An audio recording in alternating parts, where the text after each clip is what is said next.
So I'll start talking about startups basically, or Right. in general. See, when we talk about startups, in the same conversation, we can also talk about established businesses, and Hmm. in the same conversation, we can even talk about investments basically. Right. And sometimes some things that are good startups or good businesses may not be good investments. Okay. Okay. Some startups may be good businesses for that particular purpose, Hmm.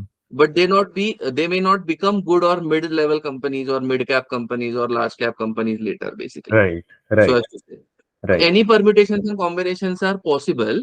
Right. However, the conversation is the same. Hmm. Okay. The conversation is the same. So we are going to analyze startups from a physics perspective or from a Okay. very, very, very fundamental perspective. So Right. as to say, basically. Right. Okay. Hmm. And since you are intrinsically interested in this concept of startups as well, Correct. basically, Yeah. so Yeah. you will have very like curiosity oriented questions basically, or like Hmm. fundamental questions that you might Right. ask. Basically. Right. Okay. Right. Yeah. I would like you to even ask basic questions because that is what is going to add value to the conversation, basically, right? Okay.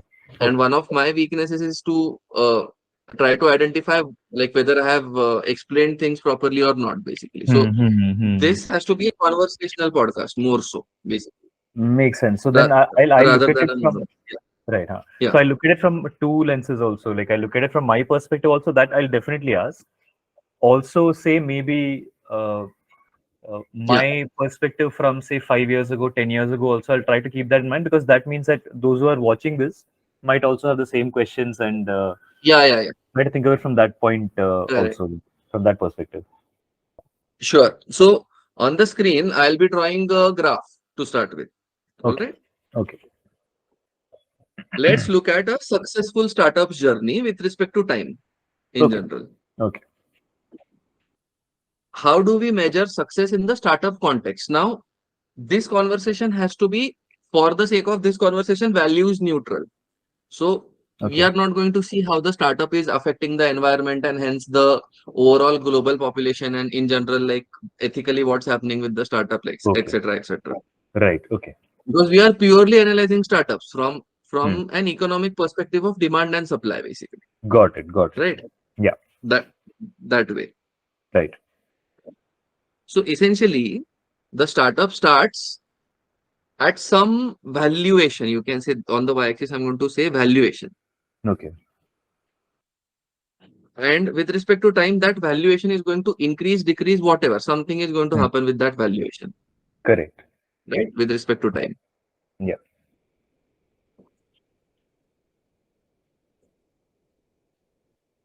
So what is this valuation? Firstly, what is this valuation?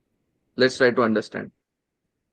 Okay. And in order to keep it conversational, Hmm. basically, I would like you to kind of also contribute. Like, what do you think would be Right. the valuation? Even if the answer is wrong, that's perfectly fine. Like, we are going to zoom down onto the correct answers anyway, basically.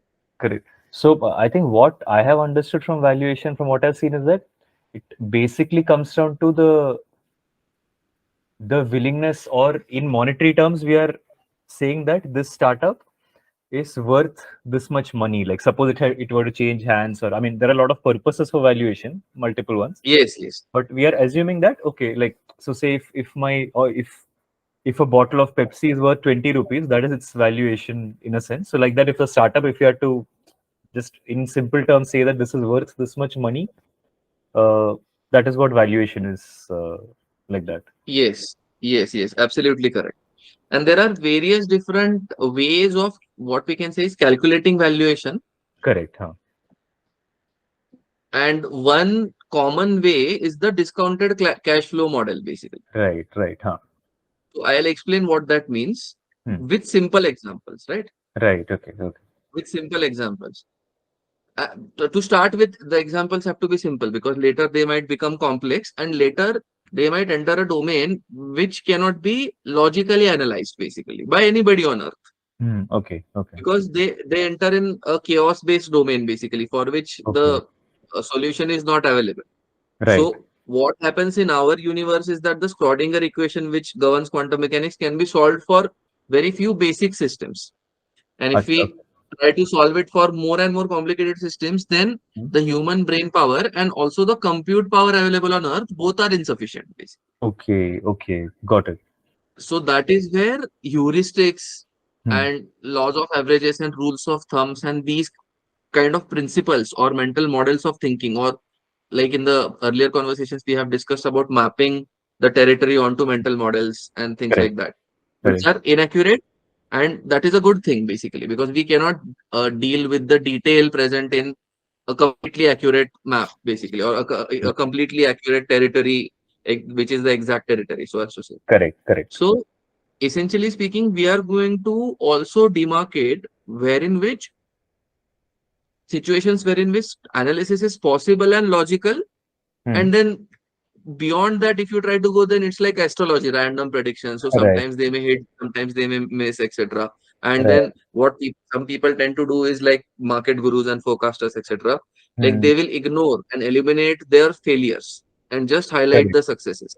correct, So correct. that confuses the audience basically, Yeah. because the audience may think that, oh, that person is such a great market leader or a visionary Correct, thinker. But actually speaking, what correct. may happen is like they might be successful also because of randomness, and Hmm. hence this entire phenomena may fool themselves as well, because they are trying to Hmm. apply some heuristic thinking principles, right? Yes, yes. So they may not be knowing that they are actually lucky and not very well adept with startup Correct, analysis and correct, evaluation and things like that. correct. Yeah. So this is a science and this is an art as well, but I would say it is 80% science, 10% art, and then 10% randomness. Hmm. Hmm.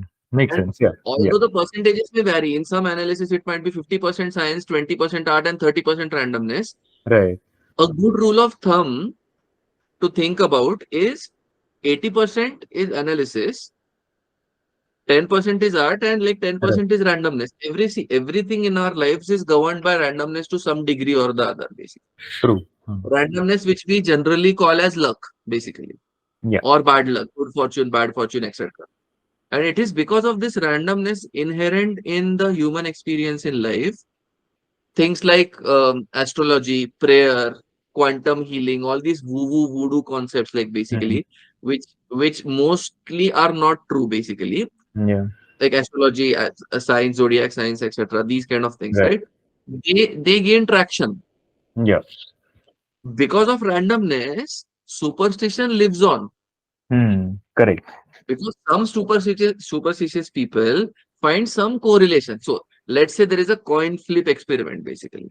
So 99.99% of the times the coin is not going to land on the edge, and let's assume only two results right now, heads or tails, Yeah. Yeah. basically. So let us say some superstitious person may think that, okay, today if I in the morning I had uh, uh, I drank one cup of tea, then today in the experiment the coin is more likely to gain heads, basically. Correct. Correct. And instead of tea, if they drank coffee, then the coin is more likely to gain tails, basically, like that. Right. Right. See, these two observations are totally uncorrelated, basically, and these two Correct. experiments Exactly. and events are totally uncorrelated, which is but obvious using our logic and brains and intuitions. We can understand that they are very heavily uncorrelated. Yeah. However, this person may develop a superstition based upon this particular act of his, basically. Yeah. And eh, let's say on some occasions it does happen that when he does drink tea, the coin experiment gave heads, basically, something like that. Correct. Correct. Then that superstition will be solidified. And Hmm. then the human brain, which is a pattern seeking machine, basically, the human brain can Hmm. seek a wrong pattern, basically, Hmm. and say that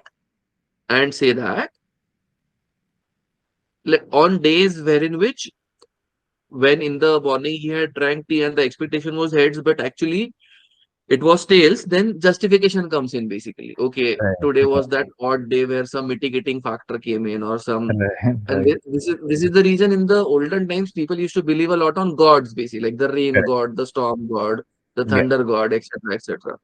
And if the gods are displeased, then things like sacrifices and human sacrifices, animal sacrifices, etc., Yeah. they were into play. So essentially speaking, nobody can claim on this planet Earth that they know for certain what a company stock is going to do Hmm. or Correct. what the valuation of a company exactly is, basically. Right. Right. because there are too many variables. Hmm.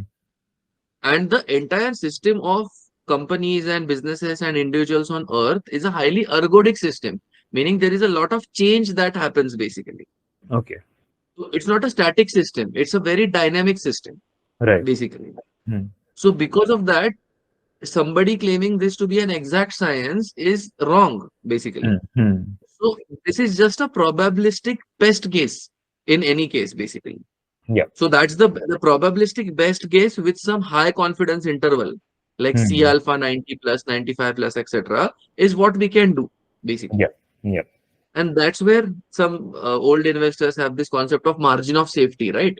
So based Hmm. upon earlier drawn heuristics and earlier drawn principles, you have this concept of margin of safety, wherein which you could be wrong, but you most likely are not. Right. And let's even if you were wrong, there is some safety margin. Like let's say Correct. you established the company's value to be let's say $500 billion, but actually it was let's say $400 billion or $600 billion, etc. So you build that into your decision basically. Yeah. Yeah. So you take the margin of safety into account, basically. So giving a normal example, what should be the legal drinking age or driving age? Let's say, let's take the example of legal I driving think age. So right. margin of safety, let's say if we keep the margin of safety as 3 years, then we can say that, okay, if it is 18, let's say the legal driving age, it certainly shouldn't be below 15. It certainly shouldn't be above 21, basically. So Correct. Correct. this is like the heuristic concept of margin of safety. Yeah. Yeah. Generally, driving age can also be 17 in some territories of Earth. So Hmm. 17 being, let's say, the driving age, legal driving age. So it should certainly not be below 14. It should certainly not be above 20, basically. Right. Right. So if you want to increase your margin of safety, you can say 5 years, basically. Okay. Hmm. And then you put it at 17 or 18. And let's say if it's 17, then you will say that it should certainly not be below 12, certainly not be above 22, basically. Hmm. So Hmm. this is the concept of margin of safety, Correct. Yeah. essentially speaking. Yeah. So investing comes in various different forms. And see, this, again, like I told you, this conversation, even though it is about startups and about individuals who can transition from being an employee into a freelancer, into a small startup, and then a mid cap company, large cap company, so on and so forth. So Hmm. essentially speaking, in the same conversation, in the same breath of this conversation, it's so going to happen that startups, small businesses, investments, analysis, etc., everything is going to get conglomerated, necessarily so, Okay. because essentially we are talking about the same set of principles, basically. Hmm. Okay. Right. Yeah. Right. All right. So let's look at the graph of a successful startup. A Right. successful startup. So initially, we randomly allocate valuation to a startup, basically. Randomly, it's randomly allocated, generally speaking, Hmm. Okay. based upon the skill set and the confidence of the initial team, starting team, Okay. Okay. plus the Right. capital that we put into it, basically. Okay. Right. So let us say I have a zeroth order startup idea right now, basically. Okay. So generally speaking, a lemonade stand is Hmm. the usual typical example that is used, basically. Right. Okay. So Okay. let's assume that we are going to start a lemonade stand. Okay. Hmm. Hmm. So let's say we are the people who are starting the lemonade stand. Okay. And let's assume that now here I am going to talk about currency units. I'm going to not talk about dollars or rupees or something like that, because this literature that we are documenting, I mean it mean it to be forever. And Right. dollars and rupees may fall and later get Right. conglomerated into one global currency and things like that. Right. So Right. I'm taking this long-term vision wherein which this whatever we are recording right now will also be relevant 100 years from now, 500 years from now, and so on and so forth. Hmm. Hmm. So essentially, I'm going to talk about currency units basically, right? Hmm. So currency units are going to be abbreviated by CUs. Just like CU Okay. is currency unit, basically. Right. It Right. makes sense. So Yeah. let's have this as CU only. So since want to have a generic conversation, that's why we are saying CU. All right. Okay. Okay. Okay. I'm trying to And scroll this up one CUs second. can later be divided, and then we can have different denomination nodes and things like that. That we are not bothered about right now. We are going to just take simple examples here, Right. basically. Right. So in case of the lemonade stand, so as to say, in case of a lemonade stand, let's assume that initially two people are starting a business. Right. Let's say person A and B are starting a business, basically. Hmm. Okay. So they have to have some intrinsic confidence as to how much this lemonade stand business would be worth, basically. Okay. Okay. Right. Now, here one mistake is made by many people. They don't factor in the net resources that at the start of the business they are going to throw or project into the business, basically. Okay. Acha. So at Hmm. the start, at the start, two types of resources. When it is at t equal to zero, when the business Hmm. is just barely starting, Right. at t equal to zero, two types of resources are thrown into it. Right. One is the time Time. multiplied by the expertise, so the impact of the founders, Hmm. and the second thing is the capital, basically, Right. that Yeah. they bring to the table. Yeah. So let's say they bring 10,000 CUs, 10,000 currency units they bring basically to the table. Hmm. So some people say that value the business at 10,000 currency units basically at the start. Okay. Okay. Right. But 10,000 CU. that does not factor in the skill and the skill of the founders, right? Exactly. And that also does not factor in the hours that they are going to give to the Right. business. So Correct. Correct. Huh. in Nice. the future basically, because there is Hmm. some current value of future time and future impact as well, right? Yes. Yes. So that current value does not get factored in. And Yeah. this discussion is very important because later our tribe and community will develop businesses generally, right? So we need Hmm. to have a heuristics or methodology wherein Right. which each person, if they want to, like there is a freedom orientation as well as like some rules are also there basically that are fair and agreeable for everybody basically. Right. So Right. what do I mean by that? Let's say five people come and ask me for guidance that okay, Zenith, we want to start a business. Now set up a structure for us, basically. Right. Something like that. So Right. we need to have structures wherein which after let's say 5 years, one person leaves, then how much can he take away? What is his stake and so on and so forth, Right. Right. etc. Yeah. etc. etc. If what if somebody leaves in 5 days, in 5 months, Hmm. means like what like what percentage of the startup will, like let's say five individuals are starting the startup, Right. everybody has 20%. Let's just assume as of now, which generally Right. should also not be the Correct. case, because Correct. generally according to expertise, experience, Yes. etc., the highly skilled person should generally have more basically. Yes. Yes. That Correct. only makes sense.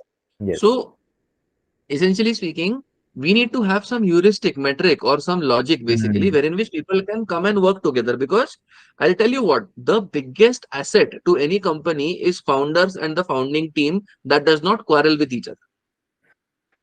See, we have Right. heard a lot, Yes. and we have heard a lot about 99% of startups failing.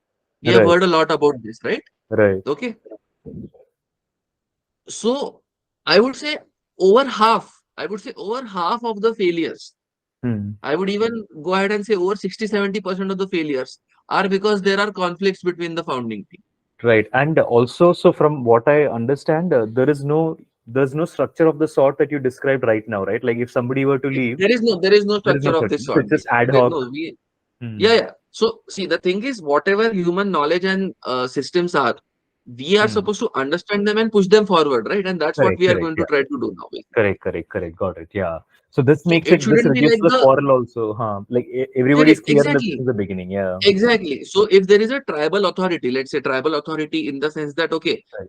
100 people belong to a tribe. So the tribal authority is like the social capital with respect to that tribe, basically. Right. So Right. nobody can cheat and go. Let's say there are Right. 20 teams of five each, basically, who have started the startup, and the startups are Hmm. collaborating amongst each other, let Hmm. us say. Hmm. Hmm. And let's say in that particular ecosystem, there is a certain particular set of rules or lemmas. Like if one person has to leave after 1 year, then he cannot take 20% away, basically. He can take Correct. some percentage away, because at the start, it is kind of assumed that all five people have equal shares, because they will put in some future value of their time and expertise, and that Right. time and expertise will also grow with time. Their networks, connections, and efforts will grow or sustain with time. So Yes. where See, it is because of lack of communications that humans suffer a lot in life. Hmm. Hmm. Lack of appropriate communication. So I am starting very, very much at the basics, basically, Yes, yes, at the right. extreme basics. Yes, Okay. yes. So when we start, if we are putting 10K currency units in any startup, basically, all Hmm. right, Hmm. it should not be so assumed that this 10K currency units basically is the value of the startup, Correct. because the value of the startup is also going to be additionally, let's assume that for 100 years the original founders run this startup. Let's assume there are only two Right. founders in this case. Yes. So assume for 100 years, the founders are going to run this startup for 100 Hmm. years. Hmm. Okay. Let's even assume that they live for 100 years, or because of some technology, they are Right. able to, biohack and live more, etc., etc. Right. So let's assume that for 100 years, they are living basically, right? Hmm. Hmm. So their expertise should also be valued at some hourly rate, Okay. even though we are not going to pay that hourly rate to them. Hmm. Got it. But Okay. but ideally speaking, their expertise should be valued at some hourly rate, right? Correct. Huh. As the value of the startup increases, that hourly rate increases. Hmm. But at Hmm. the start, we don't know what's going to happen with the startup and how much the value of the startup is going to increase. Right. So, so if they are saying that the value of the startup is going to increase with time, and hence their hourly rate should increase with time, then if the value of the startup decreases and becomes negative, then that also implies that the hourly rate should also become negative, basically. Hmm. Hmm. Are you Right. getting it? Right. Huh. Basically. So what makes sense is to denormalize the hourly rate. So now what do I mean? So let's say in the open market, let's say founder one in the open market is earning, let's say 4,000 currency units hourly. Let's Okay. assume, okay? Okay. And Okay. let's say founder two is earning, let us say, 3,000 currency units Okay. in an hourly basis. Let's Right. assume this for a moment. Right. Yeah. So let us say if the startup succeeds and because of which the profile and the network and the knowledge of founder one increases. Hmm. Okay. Hmm. So there has to be an inflationary as well as a deflationary coefficient associated with this. Okay. Inflationary, yes. Deflationary, why? Inflationary as well as deflationary, because Okay. okay, why deflationary is because if the startup is doing badly, Okay. Right. or Hmm. a particular okay, no, scratch that basically. Okay. Even if the startup is doing badly, it should not affect the hourly rate of the founder. If the founder is doing badly in life, now I'll explain. Okay. Okay. Let's Okay. say, let's Hmm. say for example, that founder, because of some reason, becomes an alcohol addict, Right. Right. basically. Now, it Okay. does not make sense to value his hourly rate at the same 4,000 CUs, Hmm. Okay. Right. right? Correct. So, depending if the founder becomes extremely old and hence incompetent, basically, Hmm. Hmm. okay, then it does not make sense to value the hourly rate of the founder at 4,000 CUs only, Correct. right? Correct. So, Huh. this structure is something that does not exist. Hmm. Yeah. True. True. This structure does not exist, and because this structure does not exist, like people suffer also, basically. Hmm. So Zenith, 1 second. I need to scroll up in this board. Wait. Wait. Wait. Wait. Wait. Ah. Yeah, you can zoom out also, basically. Where is the zoom out? Here. Well, No, in the yeah. left hand side corner, reset now. Okay. Great. Great. Yeah, Okay. Let's yeah, continue. yeah. So this is something that is not taken into account, please. Yeah. Yeah. Now, generally speaking, what would be the time graph of uh, how much the founders would like to actually invest in the startup? So founders come and say in a very kind of bratty and arrogant manner that this company is my life, and Hmm. this I am going to give my life to this company, etc., etc. That Right. couldn't be further away from the truth, right? Let's say, for example, if that founder's parents are ill, then Hmm. that day he Hmm. won't be working, right? There are Correct. always other priorities. Correct. Correct. Yeah. If the child of the founder is ill or some emergency situation happens, basically, then Hmm. Hmm. potentially they may not give the life to that Right. company, right? Right. Yeah. So these are spotty and kind of wrong dialogues, basically. Okay. So wrong in the sense that they are more wrong than they are right, basically. Hmm. Hmm. So there are degrees of wrongness and degrees of rightness as well. So they are more wrong than right, basically. Okay. Right. So Right. why at the time the founder is saying it, they might really, really mean that they really want to pour their heart and soul and give everything to the company. See, Right. and please understand that we are investors as well. So we are going to later invest in the stock market as well live. Hmm. So Hmm. Okay. we have to understand humans, because humans operate businesses, basically. True. True. Yeah. Correct. And we have to attribute intentions and intentionality to humans appropriately, Hmm. basically. Hmm. So when the founder is saying, in a very confident, super uber confident manner that they are going to make the business succeed no matter what, and they are going to pour their heart and soul. It means for a certain time, because Correct. anyway, after some time, they are going to die, right? So Correct. Yeah. it cannot mean for infinity. It Yeah. simply cannot mean for infinity, Yeah. True. True. right? Yeah. So let's look at founder one. Okay, Okay.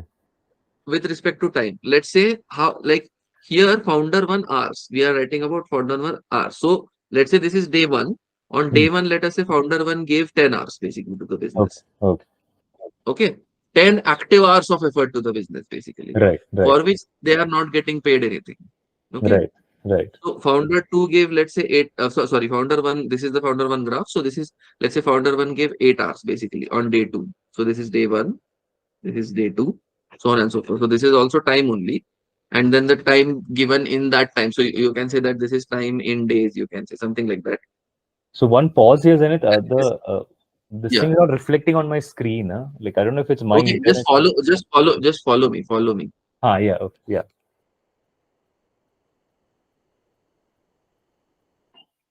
So 10 hours, 8 hours. Huh? I'm sure. I guess it will show up soon. Yeah, you are following me now. Actually, On the follow. this thing, there you have to go click on my name, hi on Felix, yes, and then say follow. Yeah, Okay. Okay. yeah, this way. Ah, right. Acha, acha. Literally follow the screen. Huh? Right. Got it. Got it. Correct, correct. Follow the screen. Yes, exactly. So basically, on day one, it's 10 Right. hours. Hmm. On day two, it is 8 hours. Let's say that founder gave 8 hours on day two, Yes. basically. Yes. Okay. On day three, let's say they gave 11 hours. Anything can happen, right? On day Hmm. three, Hmm. Correct. let us say they gave 11 hours, basically. Yeah. Something like that. So Hmm. there is going to be a graph that is going to be created of Right. the number of hours the founder spends on the startup, right? And Hmm. Hmm. eventually it will die down to zero, Yes. Yeah. right?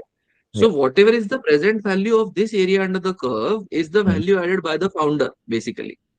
So Right. let's try to calculate. Like, humans generally live for 30,000 days, basically. Okay. Out Okay. of which, like, that's 90 plus year, 90 years or something like that of life. Okay. Yeah. So Okay.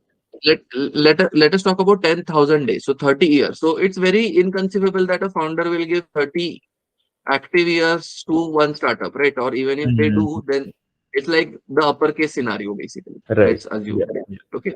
So 10,000 days. So what we are doing is we are taking 30 years, we are multiplying by 365, Okay. right? So we'll Yeah. get some 10,950. So 11,000 days, approximately speaking. Okay. Okay. And then if we multiply this by, 10 hours in a day, so we get some 11,000 hours, like 10, like, no, more than that, basically. One lakh. We get one lakh 9,500 hours, basically, Yeah. something like that. Yeah. And every like there will be Sundays, off days, etc., etc. So let's assume 1 lakh, 10 raised to 5 hours, basically. So Correct. Correct. Yeah. a founder is essentially going to give approximately 10 raised to 5 hours, basically, Hmm. right? And 10 raised to 5 hours with maybe ascending, maybe their hourly rate. For simplicity, let's assume that their hourly rate ascends with the rate of inflation. Let's Okay. assume, Right. basically, Right. for simplicity. Okay. Right. Right. So now let's try to calculate. So if their hourly rate is going to be 4,000 currency units, right? Hmm. So remember, founder one's hourly rate was 4,000 Four currency thousand units. figure. Huh. Correct. Yeah. So 4,000 currency units into 10 raised to 5 hours over 30 years. Right. Let's assume. If they do give this, basically, to the startup. Hmm. Now, this comes out to be what? 4 into 10 raised to 8, Eight. Right. right? That is what. So basically, just because of allocating time, basically, it is Hmm. 0.4 into 10 raised to 9, which is Hmm. 0.4 billion Hmm. Hmm. currency units. Right. Think Right. 0.4 billion currency units in this example, Right. basically. Right. Okay, if literally they end up giving those many hours. Okay. Right. Yeah. Now let's think about a scenario, because we are thinking fundamentally, right? Hmm. What if founder two ends up dedicating only, let us say, founder two dedicates only 10 years of their life. Okay. Okay. So Okay. let's say one third everything, basically. Okay. So Right. Okay. founder two ends up dedicating not 10 raised to 5 hours, but let's say one third of 10 raised to 5 hours. So Okay. let's approximately say instead of 1 lakh hours, they dedicate 30,000 hours 30,000. basically Okay. for Sure. founding. Sure. Let's assume. Hmm. So 30,000 hours, Hmm. and rate was their rate was 3,000 currency units. 3,000. Okay, 3,000. into 3,000 currency units. And again, we are making the simplistic assumption that their inflation of their hourly rate is the same as the inflation rate. So we Right. don't have to back calculate the present value and things like that, Yeah. basically. Yeah. Okay, Hmm. Yeah. something like that. Yeah. So 30,000 hours into 3,000 currency units. So what are we going to be left with? So 9 into 9 10 raised to 10 raised to 7. into 10 raised to 7, basically. Yeah. Right. Yeah. Yeah. So it is more like 90 million. Yeah. 90 million currency units. And in the earlier example, it was 400 400 million. million, Yeah. 0.4 billion. So 400 million Yes. Yes. currency units, right? Yeah. And it kind of makes sense also. One founder's contribution was more, right? And another Mhm. founder's contribution was less, basically. Correct. Correct. So now, why is there a differentiation and diversion among startup founders? Why? You mean as it is today? Like, As it is today. because I guess. And even this also correlates with why marriages suffer, basically, for example. So one Hmm. partner feels that they have contributed a lot Yes. Yes. Correct. Correct. compared to Yeah. another partner, basically. Right. Same thing with So as founders. Yeah. yeah, same thing with, because founders are also like in kind of a marriage only, na? Yes. Yes. Startup Correct. Yeah. related marriage. The Yeah. startup is their baby, you can say, Yes. something Yes. like that. Yes. Exactly. Yeah. Yeah. Yeah. So there is So no objective. There's no objective metric to track, right? That they both agree on that. this is Uh, what happens in today's day and age, basically. hmm, Yeah. Right. But ideally speaking, if the founders are going to dedicate this much amount of time, and Hmm. then we multiply it by their nominal per hour rate, so as to say, Hmm. so Hmm. don't you think the value of the startup is, or at least the input capital poured into the startup, basically, with Hmm. respect to money as well as time, is 90 million currency units plus 400 million currency units, Yes. and then the 10,000 currency units, Correct. basically. Correct. Correct. Yeah. Correct. Right. So Correct. even if we are not accurate, even if we are wrong, so Hmm. here now comes the concept of the confidence interval, basically. Even Hmm. if we are off in our calculation by 20-30%, for example, let us say, Right. then also the valuation of the startup being 10K is definitely wrong. Correct. Yeah. Yeah. Of course. So 400 million plus 490 million, even if we are off by 20% or something like that, then also Hmm. we are going to get a figure around 400. If we are off by Hmm. 40%, then also we are going to get a figure of 300 million currency units Correct. plus 10K. Correct. Yeah. 300 million plus 10K. 10K is nominal compared to 300 Yes. million. So Correct. approximately 300 million currency units, basically, Correct. even if Yeah. we are off by a margin of 40% or so, Yeah. basically. Yeah. So this is not trash. And because this is not trash, whenever Hmm. there is an exit, Hmm. basically, Hmm. what happens is whenever there is an exit, Hmm. one founder or the other might feel bitter. Hmm. Hmm. Correct. So see, one of the reasons because of which startups fail is that they run out of capital, right? Correct. Yeah. Yeah. This is, we can say, 20-30% of the time, because if they are on the correct idea and the correct path, and if Hmm. there is synergy in the founding team, then they Hmm. can always raise more capital, right? Okay. Yeah. Yeah. Makes sense. They can always raise more capital, yes or no? Hmm. Hmm. So Correct. they can work hard, and maybe when the capital is running out, the founders can go and do their own linear in time jobs, and along with Hmm. on the side raise capital, basically, right? Hmm. Right. People collaborating appropriately is extremely important, and which is what exactly does not happen. Think. Hmm. Yes. Yes. So this is one of the key reasons for failures of the startups. Yes. Yes. This also, I mean, I might add that this also makes it even before starting off, like Hmm. it makes you much more confident looking for a co-founder also, because then you can tell them that, hey, like in objective terms, this is what it is. Correct. Uh, like I know how much value they are adding. This is how much value I'll add, and it makes the entire process more seamless also, rather than just try to convince Correct. based on subjective metrics. Exactly. Exactly. Exactly. Hmm. Hmm. So in our hypothetical example, Hmm. in our hypothetical example, Right. The founders can potentially value in their Hmm. own minds. They can potentially value in their own minds the startup at, roughly speaking, 300 million CUs. Right. Right. Yeah. Yeah, in our hypothetical example, roughly Correct. speaking, Correct. out of which 10K, or you can say plus 10K also, like basically. Yeah. So this is assuming approximately 40% margin of error as well, Okay. Right. margin of safety or margin of error as well in our calculation. Okay, Right. this Right. is, yeah, this is our hypothetical example. Right. Yeah. Isn't it so happening that you are continuously being able to follow or something like that, basically? Yeah. That's what I'm trying to figure out because I'm That following, is but surprising. Usually, what happens is, huh. I'm just saying usually make what happens everyone is, follow. Yeah. Sorry. Sorry. How you saying? oh, okay, because I am not the host. That's why I have sent you a request of becoming the Ah. host. Huh? Okay. Yeah. Okay. So this Great. is, yeah, yeah. Great. Fine. Okay. So that's done now. So I think Yeah. now you will continuously follow. So now Yes. Yes. when I change, yeah, yeah, yeah. See, when I change the slides, you're Ah. also Can you changing. do a test? Um, yeah, yeah, we did it. Ah. We did. Okay. Okay. Perfect. Perfect. Sure. Yeah. Yeah. So this is just in their minds. That's why I Hmm. told you na, that the value of the startup is arbitrarily marked down at the start, basically. True. True. True. Yeah. Because if they This go is to an in their investor, minds. This is just with respect to some estimate that, okay, my per hour rate is this. I will give this much correct. time in the future throughout the lifetime. We don't know what's going to happen, who's going to exit when, etc., etc., etc. We don't Correct. know.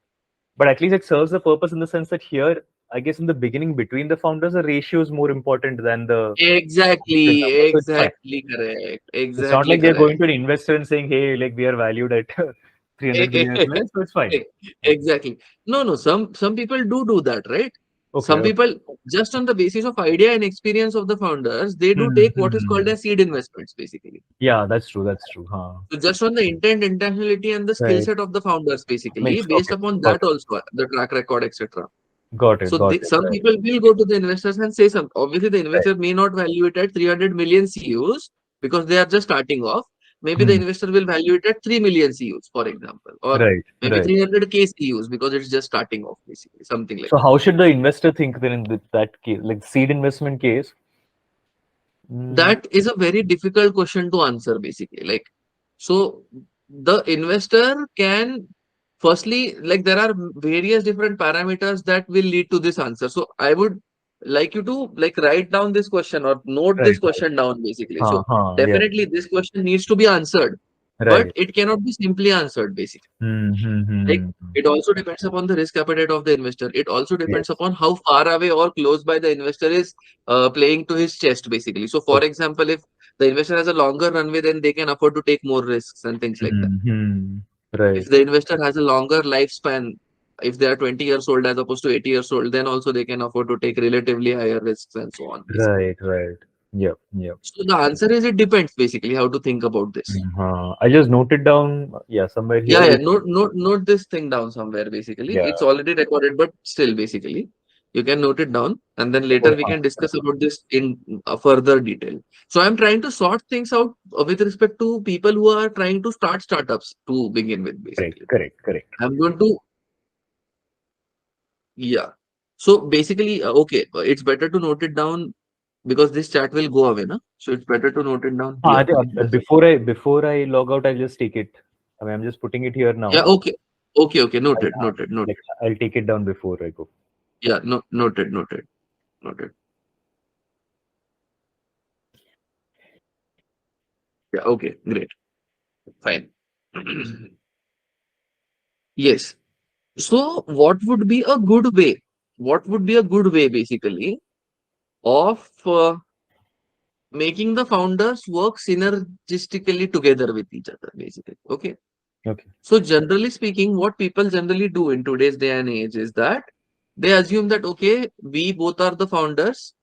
If they are very naive and very Hmm. stupid, basically, or very inexperienced with the world, like don't mean to call anybody stupid as such, but I'm just saying that if they are Inexperienced. inexperienced with the world Right. in general, basically, they Right. might say that, okay, we are two people, and they may go socialistic and then say that, okay, you have 50%, I have 50%. Correct. Correct. I think That even is I had absolutely, done that the very first time. Like I was yeah, surprised. Yeah. Like, but at least the guy I was with, he knew. So but he also pulled a number out of the air and said 60-40 will split. And I remember thinking that. hey, how come Huh. just 40 for me? We should do 50-50. But that's when I realized that, oh yeah, like he had more experience and it makes it. It wasn't a Right. proper structure, but yeah, like even I was naive like that at one point in time. Right. Right. Understood. And then again, here the hourly rate is something we are talking about, but then again, there are three axes over here. It's just not Right. about the hourly rate; it's about the expertise as well, Okay, basically.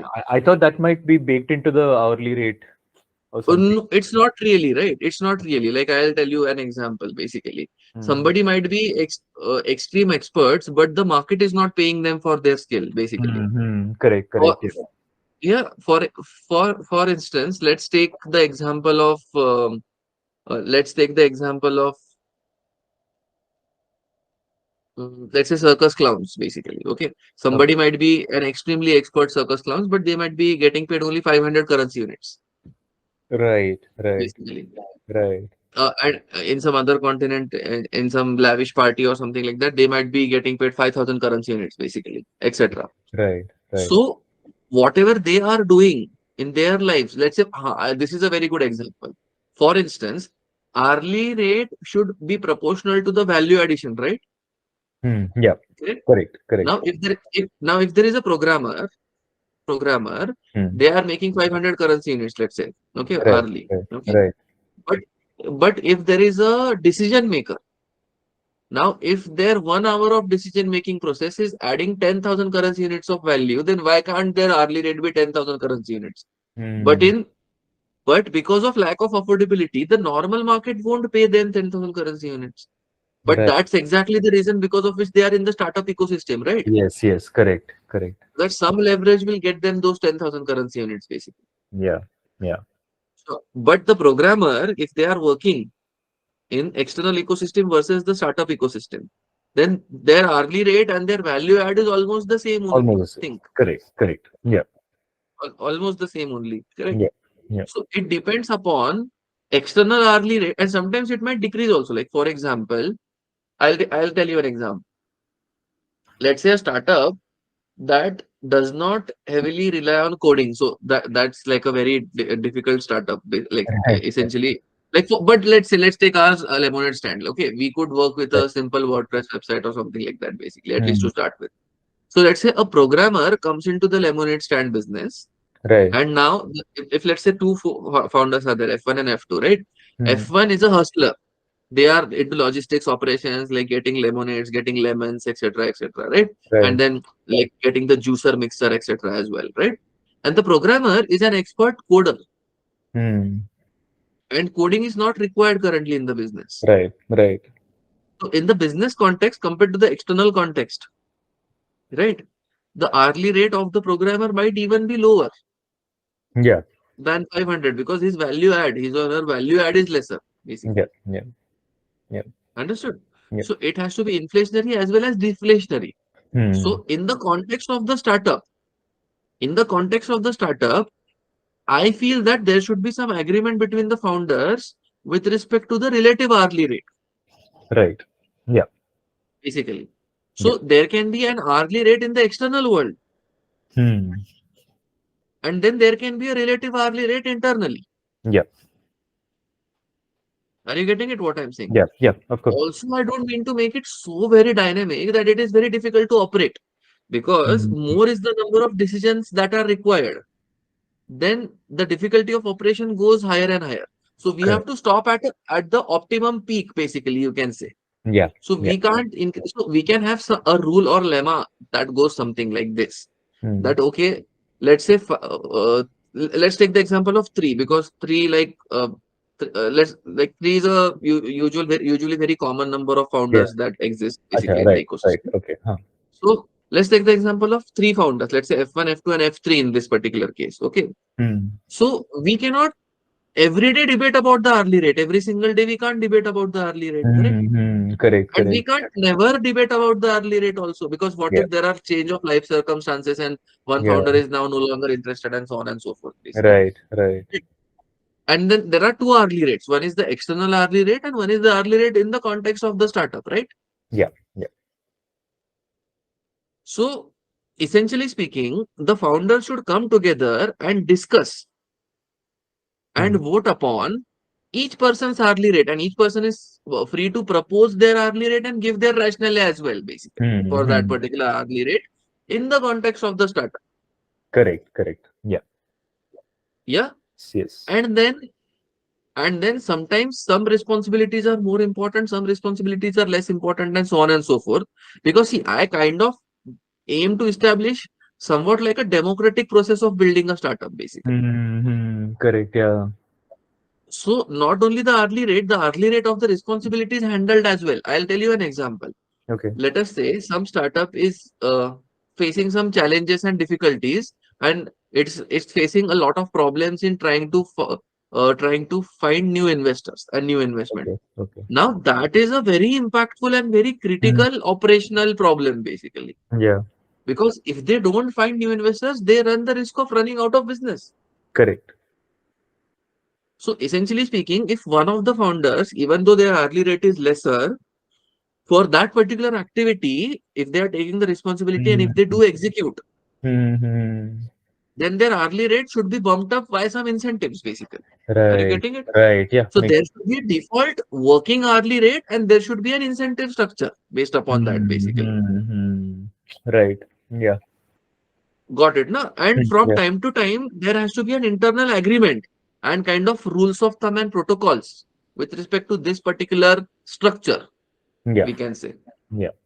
Because if there are none, that is what exactly leads to resentment between the founders and Hmm. 60% of the reasons why startups fail.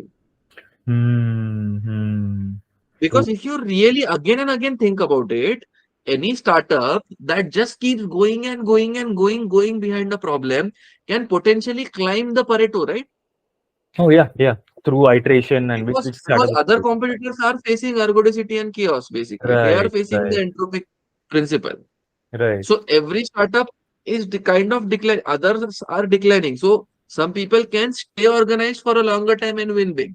Hmm. Hmm. Correct. Correct. Yeah. Because if one startup's F1, F2, F3, founders 1 to 3 are facing some problem Hmm. internally, then another startup's founders may also be facing that problem, right? Yes. Think. Yes. Correct. Correct. So this almost becomes like a competitive advantage, right? If there's Heavy chaos, if a competitive advantage. heavy 60% competition. of startups fail because of Hmm. founder relations getting spoiled, basically, Yeah. Yeah. Yeah. Awesome. essentially speaking. Hmm. So very good. Right? Then. Yep. Like this is a very important observation to peg down, basically. Otherwise, people Hmm. can't start startups appropriately with each other, Yes. Yes. Yeah. so on and so forth. Yeah. So there is an external hourly rate, there is an hourly rate in the context of the startup, and then that has to be bumped up by incentives, basically. And Hmm. even let's say founder wants to take a risk, Hmm. which founder one and two don't agree with, then he Okay. can prove his skin in the game by saying that, okay, let me take the risk, and if I fail, then I will take a de-incentive also, basically. Right. Right. Correct. Okay. So incentives and And the de-incentives on incentives, top right? of the contextual hourly rate basically makes a lot of sense to me. Hmm. Hmm. Hmm. Right. Basically. Okay. Yeah. Yeah. And after this discussion is done, like let's say once in a year, I think once in a year is a good frequency. Yeah. Maybe more than once in 6 months is like too much basically, because Hmm. Hmm. like we don't want to detract the startup and have and Yeah. not have a conversation about not actually work, rather than just this is called as what can be like internal politics for in the Yeah. founding team. So we Yeah. just don't want to focus upon only the internal politics. We actually Right. want to work also in the Correct. real world, Correct. right? So this founding team discussion about ESOP pools, etc., percentage, etc., within more with more frequency than once in 6 months does not make sense to me, basically. Hmm. Hmm. Even intuitively, it does Yeah, seem fine. once And in six one months year is fine, hmm, and generally once in a year is good. seems It's ideal. fair Yeah. enough. Yeah. Yeah. Yeah. Once in a year is fair enough, Hmm. basically. Okay. See, later, when the company has many stakeholders, democratic agreements are usually not possible when the company goes up to a level wherein which it has many stakeholders, basically. Hmm. Hmm. Okay. Okay. So then it's just about what shares you have, what shares I have, and so on and so forth. These many shares I have of the company, these many shares you have of the company, so on and so Right. forth. So Right. it's about percentage equity later in the Right. cap table. Right? Like especially if the company IPOs and things like that, then if there are some 1 million shareholders, you can't sit Hmm. and talk about how much did you contribute, etc., etc., etc. Hmm. Correct, So at the correct, initial levels, this is very important, basically. correct, correct. At least between the can we say that it's once the investors come in that then it becomes a game No, of it's a very good point that you have raised. Now I'll tell you the exact answer, basically, okay, physics-based answer. Okay. okay, okay. So in physics, there is this, there are damped oscillations and damping that happens, basically. Okay. Acha, okay. So what happens is nobody knows the exact valuation of the company to start with. Hmm. Hmm. So when the company is in the market for a long duration of time, it will become easier and easier to predict the exact value of the company, basically. Right, correct. So initially there is this starting amount which is 10K CUs, and then Hmm. an arbitrary number associated with what the founders think their hourly rate is, or in the context of the company, or Hmm. estimated to be multiplied by the number of hours that they think they will pour into the company, so on and so forth, Right, basically. right. Yeah. So it is some value, basically, okay, initially. That Hmm. value is highly ergodic. Nobody knows whether that value is correct or not, basically. Hmm. But Hmm. Correct. the longer the company is in operations, what happens is, let's assume that they peg the company's value to be at this value. It could be Right. lower, it could be higher also, basically. Yeah. Yeah. Okay. So let's assume that this is the intrinsic value actually Okay. of the company base, the true Okay. intrinsic value. Okay. Because even if we may or may not know the answer, the real answer does exist. Does exist. Correct. Yeah. There is some intrinsic value of the company Yeah. defined as like how much total amount of money the company will earn throughout its lifetime till the end of earth or the end of the company, basically Hmm. discounted Yes. with the appropriate discounting rate at that Today. time, Right. basically, Right. which is the present moment. So the present Correct. moment of all future discounted cash flows is the correct value of the company. Correct. So Correct. it does exist. Even if Yes. we are not able to estimate it, it does Yes. exist, basically. Correct. So these founder agreements are very highly relevant Hmm. in the initial time when fluctuations are going on, basically. Hmm. And Hmm. when it stabilizes over a long period, then Hmm. it will try to reach its intrinsic value. Okay. Or Right. even if this intrinsic value is not accepted by the market, maybe the market accepts this as the intrinsic value, basically. Hmm. But Hmm. there will be some stabilization, basically. Hmm. Okay. Hmm. Correct. Correct. What happens of the company's value. So it's not till the time investors come in. It's not till the time investors come in. Hmm. It's till the time we can stably predict the cash flow that the company is bringing in. Hmm. Right. Right.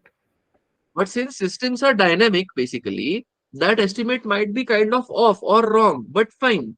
There is some estimate, basically, which Right. is based on how the company is interacting with the external world rather than zero estimate or no estimate, basically. Hmm. Hmm. This is again only 80% reasoning, 10% art, 10% randomness. This whole Right. thing has. And Right. sometimes 50% reasoning, 30% art, 20% randomness. So it varies.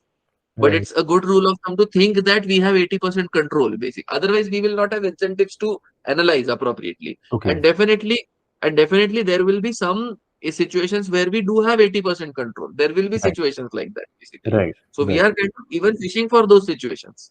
Right. So some investors, some old investors say that, okay, this is a sector that I don't understand. That also means that it is very hard to understand that sector by anybody, actually, not only themselves. Right. Right. Okay. So there is a lot of chaos and randomness in like stock analysis and securities analysis in general as well. So Okay. we Okay. have to start with that premise is that we are going to be able to analyze, and any humans are going to be able to analyze only certain companies.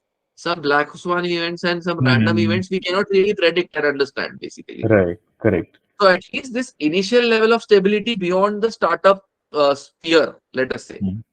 you can say till the founding team is in place and long-term stakeholders are in place, so on and so forth, and the company interacts with the external market and sees how exactly like it's making money and so on and so forth, right? Right. So at least till that level, the Hmm. fluctuations will be there, and hence the founder agreements are more relevant and more important.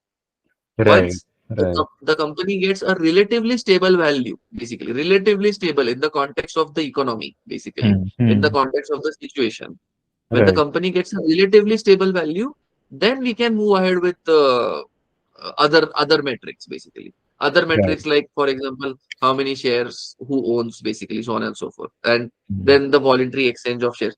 So I would even give you another heuristic over here.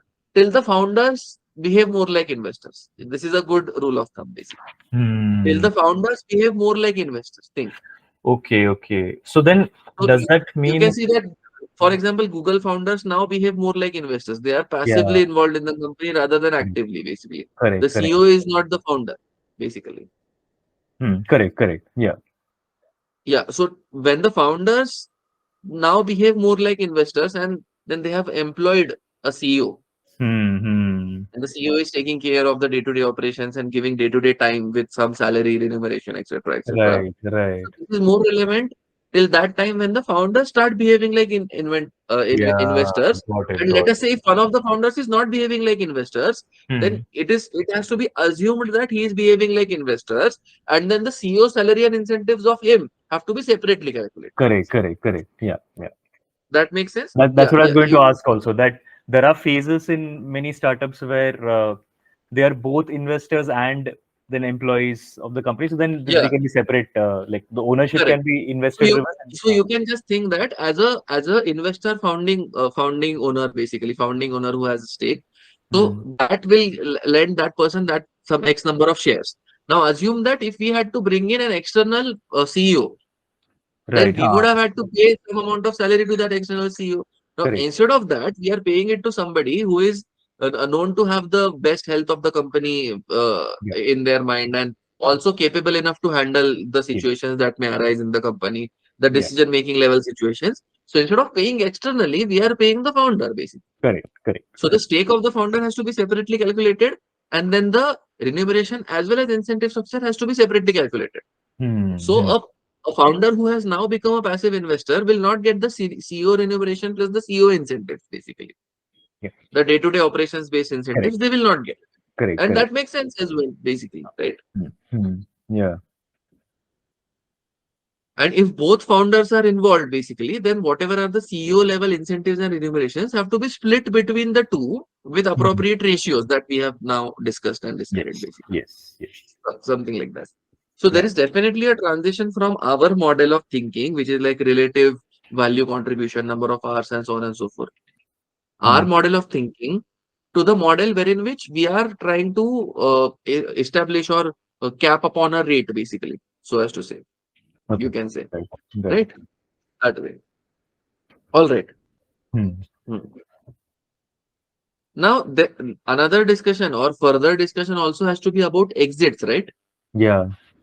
So what if in the initial phase, wherein which external validation of the Hmm. value or valuation of the company has not happened, in Hmm. the initial phase itself, if one or more of the founders decide to exit, Hmm. then how much of the net stock or net shares of the company will they possess? Hmm. This is also a good question, right? Yeah. Yeah. Yeah. Very relevant question. Okay. So let's try to give a physics-based answer, basically, or fundamental answer, basically. Okay. Okay. Right. Let's assume that the true valuation of the company is V, okay, or Okay. TV. Let's say true valuation of the company is TV. Let's assume Really. this is a variable, which is like the true lifetime valuation of the company. Because, like I told you, even if it is hard to predict or guess, the true valuation does exist for sure. Yes. Yes. Right? So we don't know what it is, but it does exist for sure. Yeah. Okay. Yeah. Now, in order to take the company to its TV, Hmm. founder one who doesn't want an exit yet, meaning there can be two types of exits, right? One can be an exit from activeness. So Hmm. activeness exit, we can say, okay. Okay. And another is like selling all the shares and like even not being an investor in the company, even Right. basically, Right. right? Yeah. Yeah. For founders, we are talking about activeness exits, basically. Okay. Right. Right. So they are Correct. exiting from being active members in those Hmm. particular Hmm. companies. Oh yeah, because So the let's investor exit can be the same as how any regular investor would exit, like that. Exactly. So that is just the like current whatever whoever is willing to purchase your shares in the Right. open market or in the private equity market, you can sell your stock and sell your shares and securities Yes. and Yes. get that amount of money. So investor exit is like because investors by definition are passive, pure investors by Hmm. definition are Hmm. passive. They are not Correct. involved in day-to-day operations. Basically, Correct. Correct. Yeah. they can be involved as a part of goodwill. Basically, Hmm. Yeah. they can give their thumbs up and cheer the company on, or give them Mm. ideas and suggestions and things like Yeah. that, they can potentially do that. But ultimately, the decision rests with the CEO and the board and things like that. Correct? Yeah. So let's say founder one, earlier we talked about something, right? So founder one was going to add, let us say, 4 million currency units, sorry, 400 million currency units worth of value, correct? Yeah. In order Correct. to make the company whatever they are going to make the company, right? Correct. Yeah. 400 million currency units. And Yeah. founder two was essentially going to add 90 million currency units. Okay. Correct. Yeah. Now, it depends upon, see, now the relative equity, this is also very unfair, right? That, let's assume that even if we assume that in this is in the ratio 400 is to 9, 400 is to 90, which is 40 is to 9. Let us say the initial equity split. Hmm. Initial equity split is even in the ratio 40 is to 9. Let's Right. assume, Right. which is approximately 4 is to 1, you can say 40 is to Hmm. 10 if you Yeah. take Yeah. it like that. Yeah. So approximately 4 is to 1. So if let us say 80% of the initial equity is with one founder and 20% is with another founder, basically. Initial Yeah. equity we are talking. Yeah. Okay. Now, this 80% is with respect to this particular potential commitment, which never gets talked about, right? Their expertise, we are currently making a simplistic assumption that their expertise in the context of the company Right. Yeah. is the same as their external market Correct. expertise, or that 4,000 currency units per hour rate that we set up is in Correct. the context of the company only, basically, Yeah. Yeah. something like that. Yeah. Okay. Yeah. So this 80 was corresponding to this 400 mil currency units, right? Over Yeah. a lifetime. Yeah. Yeah. And this 90 was corresponding to this, like 20% was corresponding to this 90 mil currency Million, units, right? which is over a lifetime. Basic Correct. over the whole lifetime. Yeah. Now, before that, if they are any one of them is exiting, basically, Hmm. any one of them is exiting before that, Right. then there are two conflicts that potentially get created in such a scenario, basically. Okay. Hmm. So one potential conflict goes something like this. That okay, instead of this 90 million currency units and contribution that was expected from founder two, he made only, let's say, 30 million. Right. 30 Okay. million. Okay. Okay. Okay. Yeah, one third. And till that time, this guy also has made some contribution, right? Yeah. So founding team tracking each other's contribution is also kind of relevant, right? Hmm. As far as the effort metric goes, Yeah. basically. Yeah. Okay. So let's say this guy also made like approximately one third. So you can say 130, approximately Yeah. speaking, Yeah. male. Okay. So this is the relative contribution that they have made, basically. One third, Right. roughly over a period of time, roughly. Right. Example. Now Right. this guy wants to continue. Correct. Yeah. This guy wants to continue, but this guy wants to quit because of whatever reason. Yeah. Family situations might have changed. He might have found another better opportunity, better founding team, better startup, Hmm. etc. See, Hmm. divorces also happen. So similarly, founder divorces may also happen as Yeah. far as startups are concerned, right? Yeah. Yeah. So anything can happen. Now there are two conflicts of interest over here. Think Hmm. Hmm. one, like this guy may say that okay, you will also not complete your 400 mil. Maybe you will quit at 200 Hmm. mil. Oh yeah. True. True. Correct. This guy may also say that, okay, we should not value your contribution of 80% with respect to 400 mil. And this guy Hmm. so will definitely say that you are already quitting at 30 mil instead of 90 mil. So we Correct. had calculated your 20% shares according to 90 mil. So Yes. according to this guy, now this is a very big conflict of interest, basically, quitting, Hmm. Hmm. basically. Equitable quitting or like smart quitting, you can say, or fair quitting, you can say fair. Right. And at the Right. same time, we cannot have a system that works on the following principles that we are compulsorily forcing a founder to work against their own will. This doesn't Correct. work. Yeah. That doesn't work. Right. This doesn't work well at all. So essentially speaking, the most important thing or like the Hmm. most relevant thing over here is that we need to find a way out of this Yeah. conundrum, Yeah. basically. Because nobody knows when this guy will quit. Quit, Hmm. when we say quit, we mean quit being active, basically. Means go Yes. into that investor zone, basically, so Yes. as to say. Yes. Yes. Yeah. So we don't, when they go into the investor zone, then a startup has a certain valuation, right? Basically. Yeah. So when this guy does go into the investor zone, then he also, along with all other investors, will value the share of the startup and the total equity at that certain particular valuation, basically. Correct, correct, So correct. here we are trying to resolve founder conflicts, basically. Yeah, So yeah. one thing we found that, okay, 80-20 split of the initial equity can be made based upon the thought process that, okay, how many years will the founders definitely commit, basically, Right, right. and like that Yep. kind of a thing, basically. So the founding team has to come together and think that how much amount of time and how many years are we going to commit to this particular startup. Hmm. Definitively, this commitment can renew every year depending upon the market situations, Correct. or every Yes. 6 months. Like, this is the founding meeting. Like, these are the agendas of the founding team's meeting, right? Yep. Yeah. Basically. So Hmm. they can come together and renew their commitment or renew their so as to say marriage vows, basically, Right, right. etc. In a periodic manner, Yeah, basically. Okay. yeah. So what solution can we have of this particular problem? It's 30 million, hmm.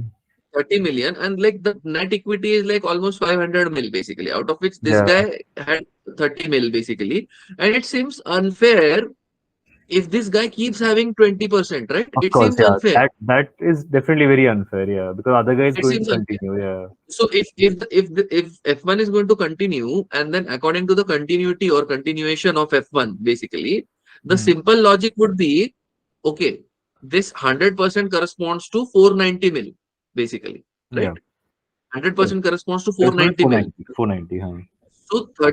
So 30 mil out of 490 mil, okay, was covered. This much distance was covered Correct. by F2. By So F2. he should have that ratio of shares, basically. Yes. But the only issue is that It comes which out to be one third of 20, which comes out to be 6.66 huh, approximately. okay, right, 6.6 is approximately, basically. right, Okay. right. And then if this guy, let us say, if this guy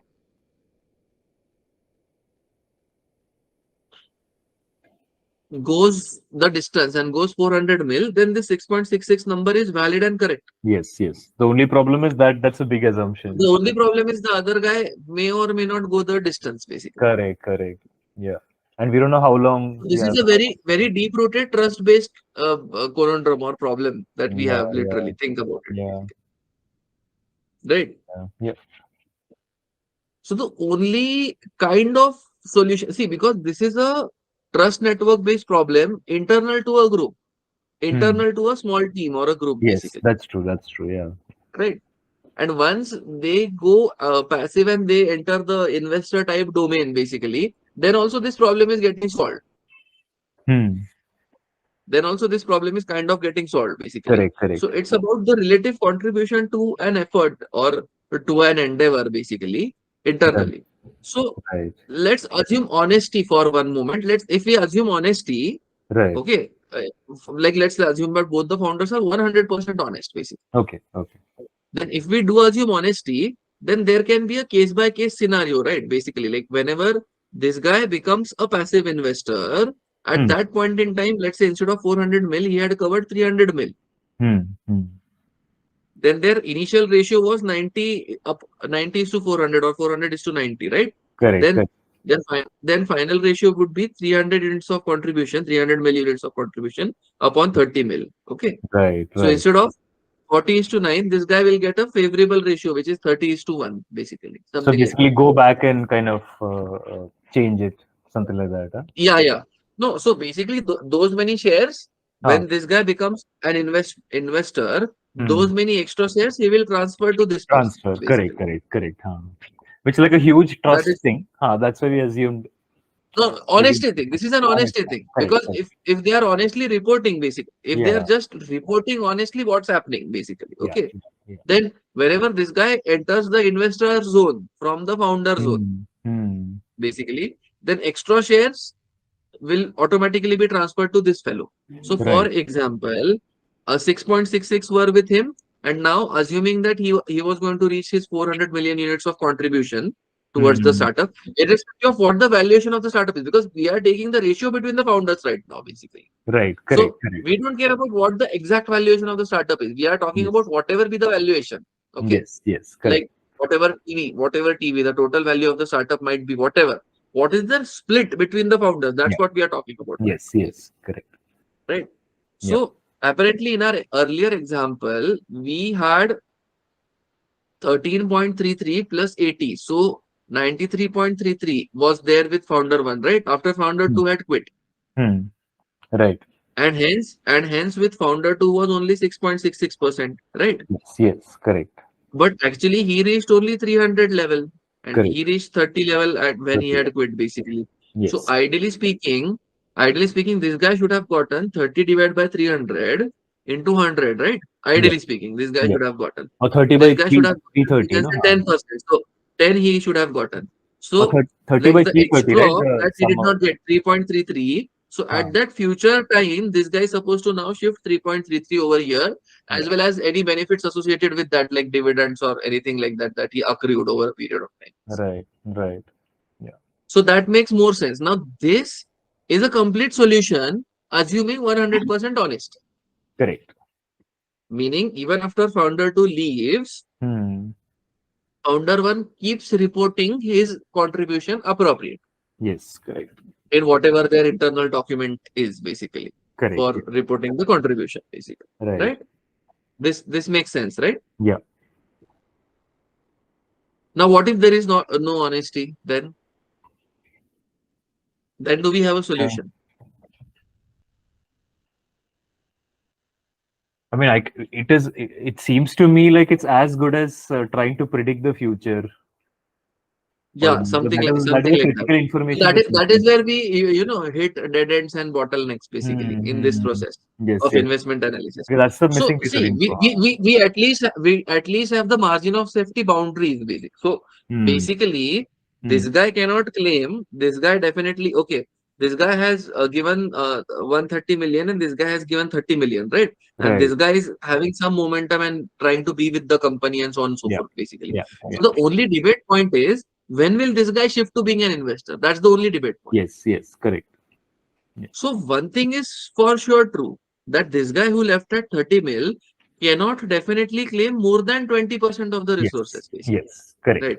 Correct. That is for sure true, basically. True. Like Correct. that. This Yeah. this ratio 30 divided by 160 actually, like that Hmm. is his kind of contribution. So 30 Correct. divided by 160 basically, whatever is the total worth or valuation of the shares of the company, Hmm. only this much only they can afford, basically. Correct. Right. Correct. Yeah.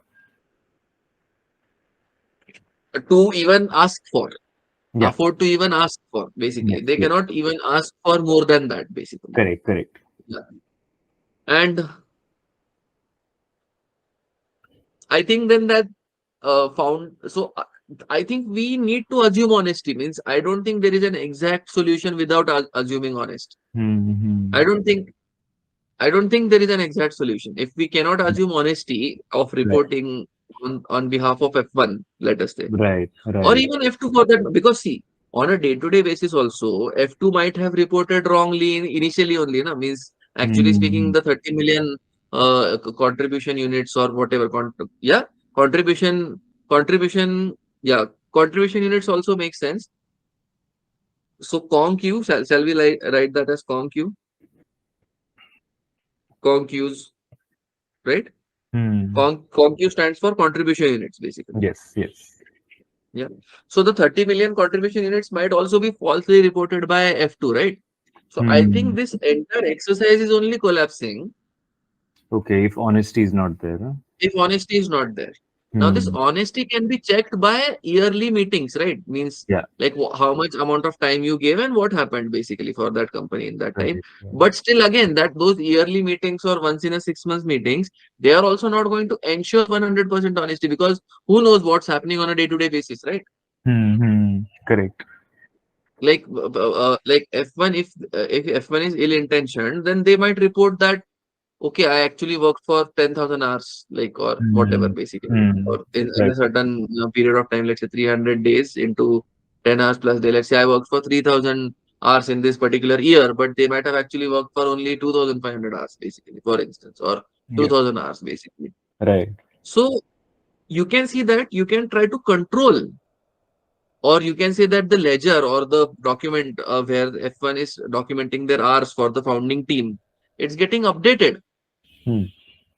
It is getting updated, Right. but if there is no honesty or there is no there is no trust in this community of startup founders or this small group of startup founders, then it is nonsensical only. Then it kind of does not make sense only. Like, Hmm. Hmm. correct? Right. Means it's a Correct. failed exercise. We can say. We can Yeah. say it's a failed exercise. We can Yeah. something like that. We can say.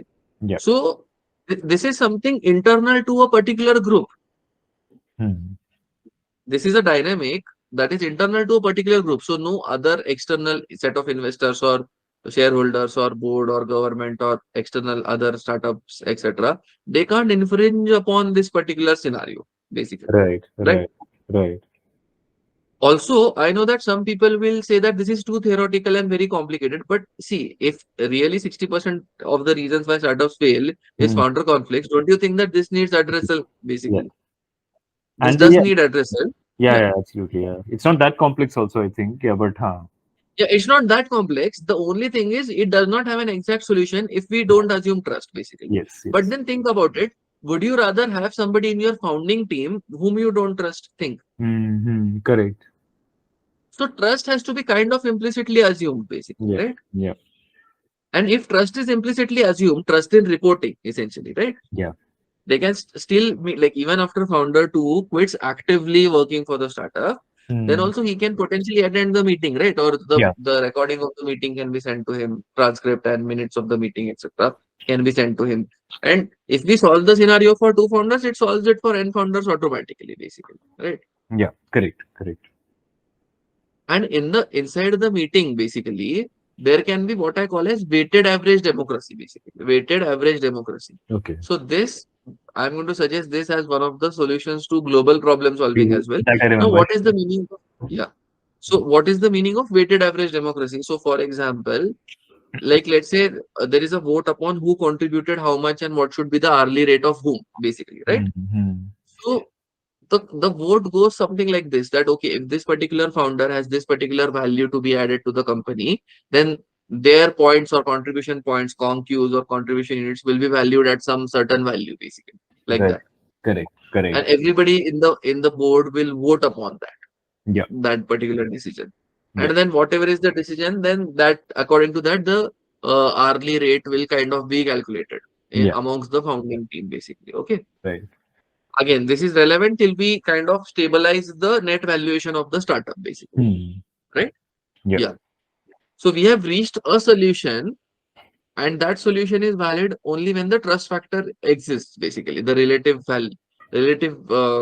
you can say conqs or contribution units by founders, basically. Yeah. Right? Yeah. And the actual value of the startup, we still don't know. Like this is all theoretical in the sense that the founders are thinking that this much is the value of the startup, basically, or Correct. this much can be the value of the startup if we contribute this much, this much. So you Correct. can say that it is more in the minds currently. It's like an idea. The idea has Hmm. been conceived, basically. The Mm-hmm. baby is not born yet. It's like that. Right. Right. So the idea has been conceived. When this startup actually goes into the real world out there, then its exact valuation will be understood Right. properly. Yeah. Right. Okay. Yeah. Yeah. So, yeah. Uh, I think for today we can stop over here with this particular discussion.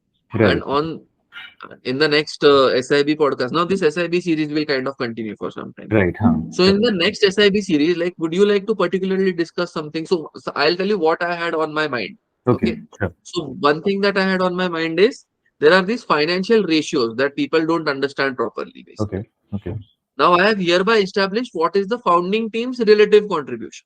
Correct. So let's say this startup IPOs, eventually speaking, and the founding team's relative contribution is calculated at 70/30. Then whatever is the value of the IPO that goes towards the founding team, Right. there will be a Right. 70/30 split inside that. And Correct. so now we have got a complete theoretical answer. We just have to assume honesty and trust. That's it, Correct. basically. Correct. So assuming honesty and trust, we have a complete answer. If Yeah. we cannot assume honesty and trust, then we go into that ergodicity chaos domain, basically, and there wouldn't be a complete answer. Then the Correct. founders have to debate with each other and fixate some value, basically, Correct. something like Correct. that. Which is And still again, what if there are anyway happens. So I mean, there's no which loss, which is anyway what happens already. Right. Today there's no system as such. No. So it's not like there's a I mean, it's only improvements when there's honesty. If there's no honesty Correct. in any way, it's not like it's getting worse than what the current Exactly. Assuming honesty only improves upon the current current existing ways of doing existing. things. Yeah, yeah. So there is this word protopia. So we move towards what is the best. If we Right. cannot achieve utopia, means if we cannot achieve the best, basically. Correct. Yeah. So this is the difference between perfect and best. Na? So Yeah. perfect is perfect in all domains. Like a perfect batsman will always hit six, Yeah. even Right. on no balls, except wide balls. And Right. on the last ball of the over, they will take odd number of runs, basically, so that Correct. they are Correct. again on Yeah. strike. That would be a perfect batsman. Yeah. So nobody is a perfect batsman. People can be best batsman for that era, for that match, etc., etc. Yeah. So if the perfect solution does not exist, then we have to do and go ahead with the best solution. This is Yeah. another principle that we understood. Yeah. So in order to summarize it succinctly, do your best and forget the rest, basically. So Right. find the best solution if perfect solution does not exist, right? Yeah. Yeah. Yeah. Correct. Correct. So one thing I wanted to discuss about are the Hmm. financial ratios, basically. Okay. Okay. Okay. So there are various different ratios. For example, there are current ratios that tell us about the current assets inside the company. Okay. There are Okay. liquidity ratios that tell us about how liquid the cash of the company is and so on and so forth, Right. basically. Right. Okay. Yeah. Okay. Okay. Uh, like this, there are various types of financial ratios. Right. Right. So Mhm. one discussion will definitely go in financial ratios. Got it. Right. And by the way, I am also going to generate other videos apart from the podcast explaining these things basically in Okay. detail. Okay. Okay. Just a second. Hmm. Yeah. Once I will share the screen. Sure. In order for Do me I to have share the to? screen, I think I think you'll have to you, be a host, maybe. no, nothing like that. Okay. Okay. Got it. Yeah. Yeah, you just have to pin my screen off so that it Yeah. comes. Something like that. Oh, one Yeah. second. Oh, sorry. So sorry. Sorry. 1 second. Let me pin it back. Yeah. Yeah. Yeah. Sure.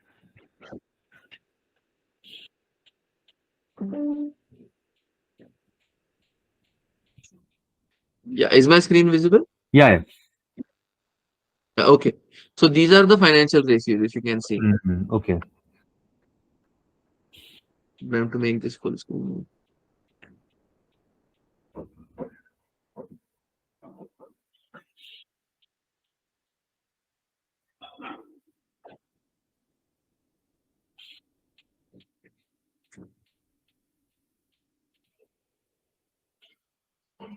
Yeah. Okay. See this now. These are the ratios. And Yeah. most people don't understand on a deep level what they mean exactly, these Okay. Okay. ratios. Right. And Right. if we are a startup, we don't really need to bother about these ratios. Like we need to bother about other more urgent things like finding product market fit, raising capital, developing a team, building a prototype, going to market with that prototype, etc., etc. Uh, trying out various different modes of marketing, etc., so on and so forth, right? So these financial ratios are more relevant for already established companies, right? So can you see the screen? Hello,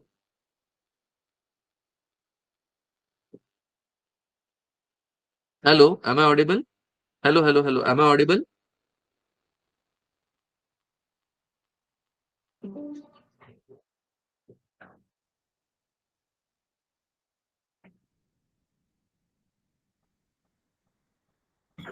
Hello, am I audible?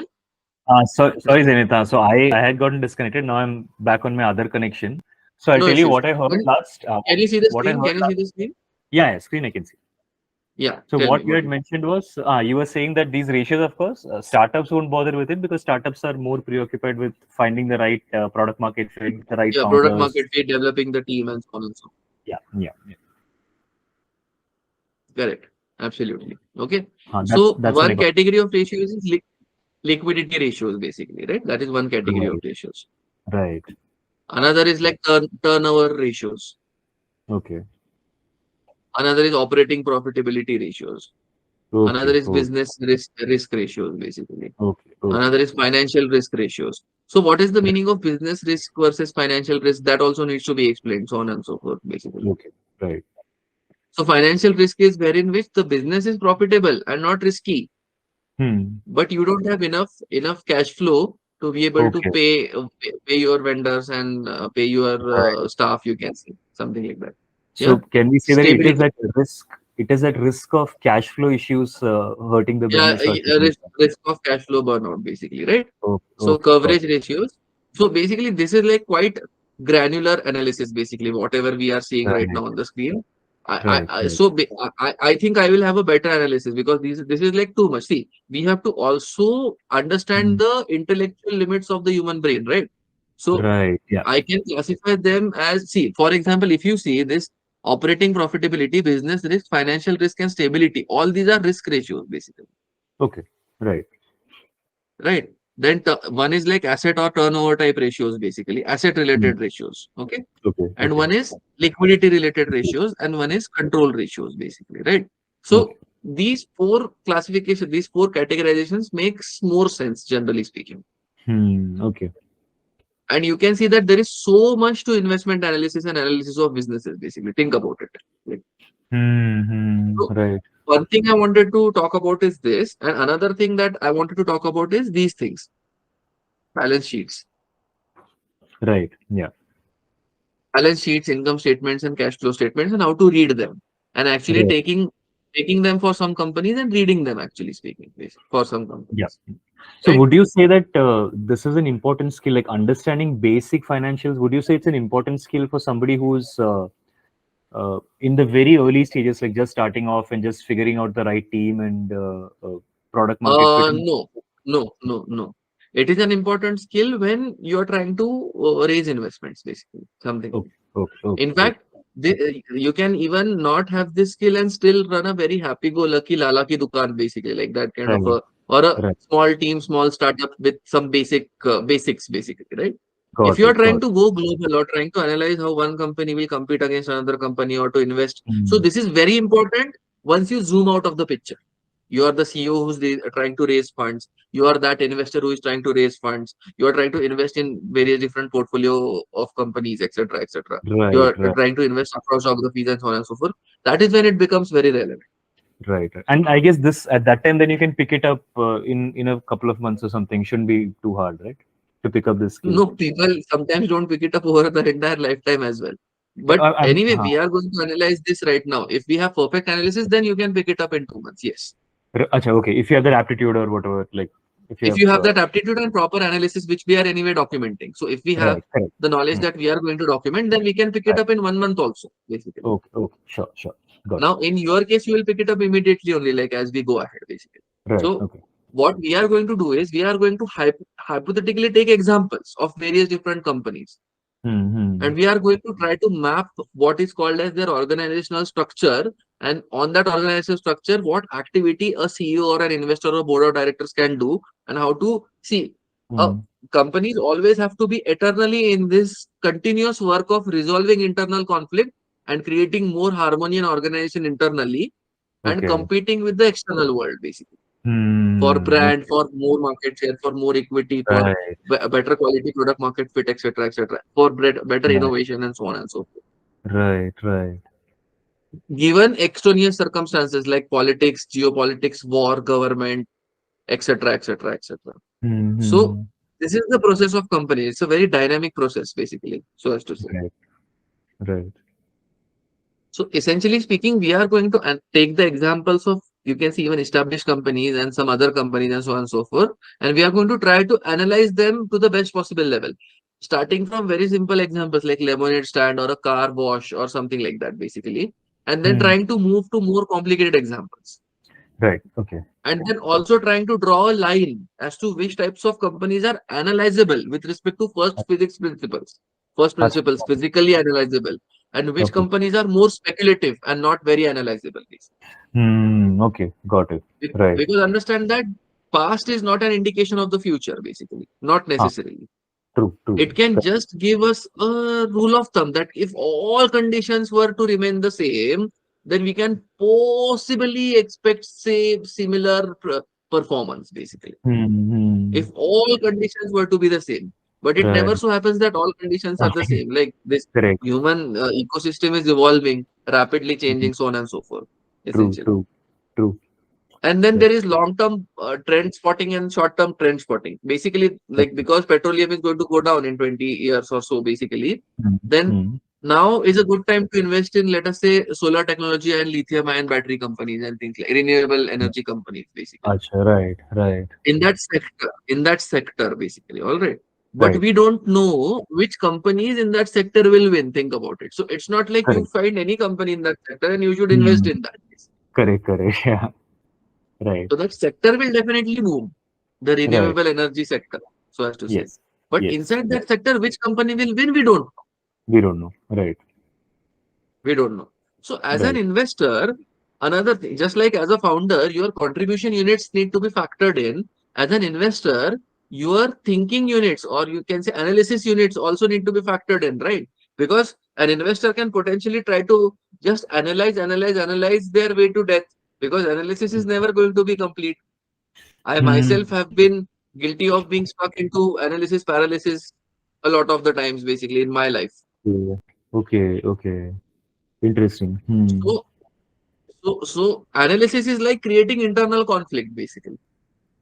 Right, And when there is internal conflict within the human psyche, then the decision making halts or pauses, basically. Think. right, right, right. So if I had to So it's like paraphrase what you're saying, there can be conflict in the team, there can be conflict in between a duo, like for example, husband, wife, or co-founder, etc.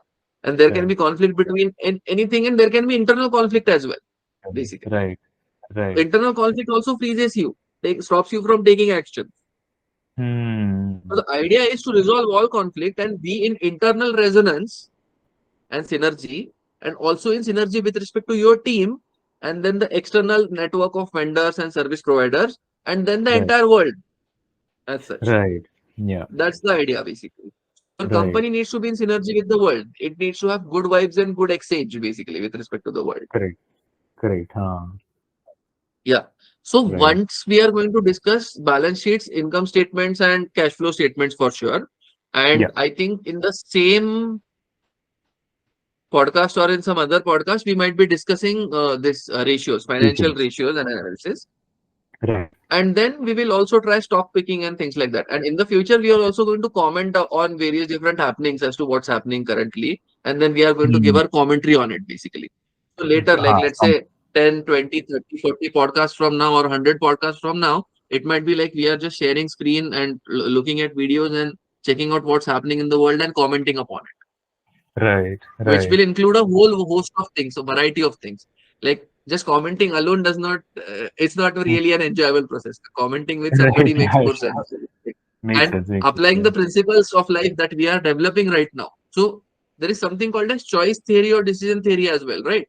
Okay. So we are nudging and prompting people to take correct or more correct decisions than more wrong decisions, basically. Yeah. Yeah. So we are giving or developing some heuristic techniques rationally, logically, in order for people to take more correct decisions rather than wrong decisions, basically, right? Correct. Yeah. Correct. And correlating it back with their own personal efficiency and efficacy, as well as correlating it back with, in general, what they want to achieve out of life, and so on and so forth. And Hmm. initially, this information will seem overwhelming because this is not a part of day-to-day studies in school or something like that. Right. Albeit, Right. although it's very important, basically, but somehow Hmm. it's not a part of this. So that's why we are like trying to create this university or a body of knowledge which people can tap Right. into and access into, Right. Right. Yeah. in general, right? Yeah. Yeah. Fine. So for today, I think we will end for today, and then we Okay. will Sure. continue on Thursday with, I think, W ship. This is 005, right? This 005. Yeah.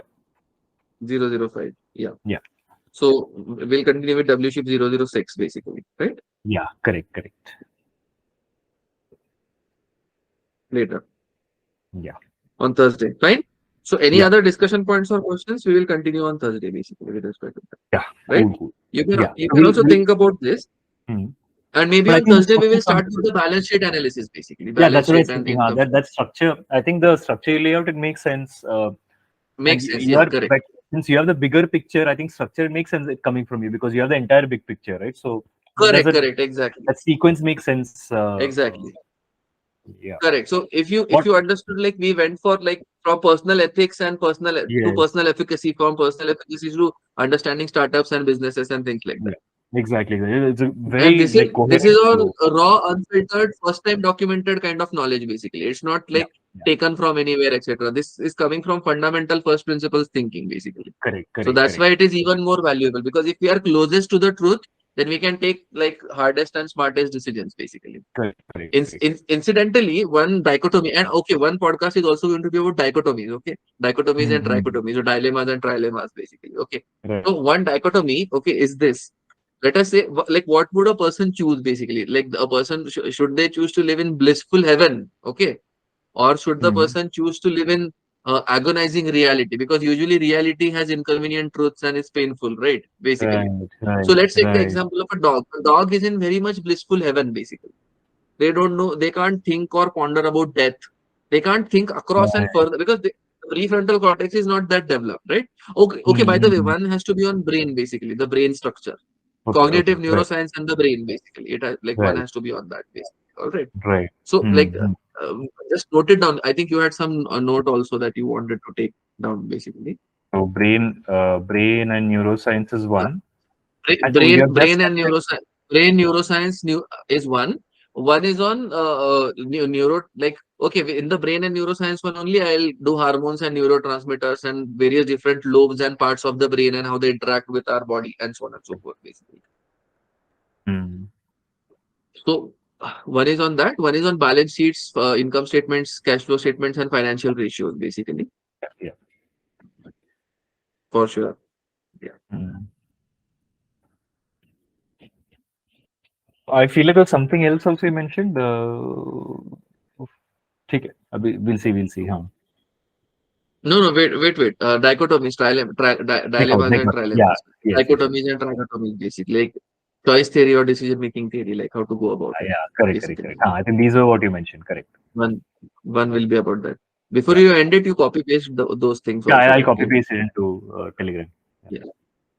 Exactly. And if you see, this knowledge is not very simple. So it will, more of it will come out in discussion format. If I'm alone, I'll definitely make some videos of some concepts as well. But it's Mm. not viral content if you see. It's not like Right. Yeah, yeah. it's not closer to the central content making structure of humanity, basically. Like whatever is Okay. the central content consumption, this is very uncorrelated Mm. with that basically, because Right. this is, we are entering into new research arenas and things like that, right? So it's Mm. uncorrelated with the central spectrum content consumption basically. Right. Right. The watered down central spectrum content consumption has more of entertainment, etc., more of like Mm. dancing, etc., like that, Right. that kind Right. of a thing. So we also have to innovate upon how to let this content percolate and penetrate basically the central spectrum, because this is Okay. very fringe content if you see, because Mm. all Mm. research is like, your research means you are pushing the boundaries. Yes. By Yes. the Yes. very definition of you pushing the boundaries, you are going beyond the current existing limits of knowledge of humanity. That True. means you will not be that popular basically, because whatever is True. central and adopted, adaptation will take time, right? Basically. Mm. So we Mm. already suffer from lack of popularity basically, by the Right. Right. fundamental definition of like trying to What push you're the doing. envelope. But okay, like yeah, basically okay, we'll figure out ways around that also basically. We'll try to Mm. innovate. So one method is art, creativity, etc. So if you Okay. merge art and creativity, essentially speaking, then Right. what happens is the human psyche absorbs that art and creativity on one side, on the L side of the spectrum, Right. basically, and on the R side Right. of the spectrum, they see like the business or meaning of life type of content, basically, and then they are Mm. interested in both. Mm. So this content has to be kind of counterbalanced with art, creativity, and Right. you can say commentary about what's happening in the current ecosystem, etc. Right. Right. So So that is where. we will do that. It's a big journey. Mm-hmm. Right. All right, Yeah. Cool. fine. So we'll end for today. We'll continue on Thursday. Thursday. Okay. Sure. Yeah. Bye. Okay. See you then. Yeah. Bye. Bye. Take care. See you. Bye. Yeah. Bye.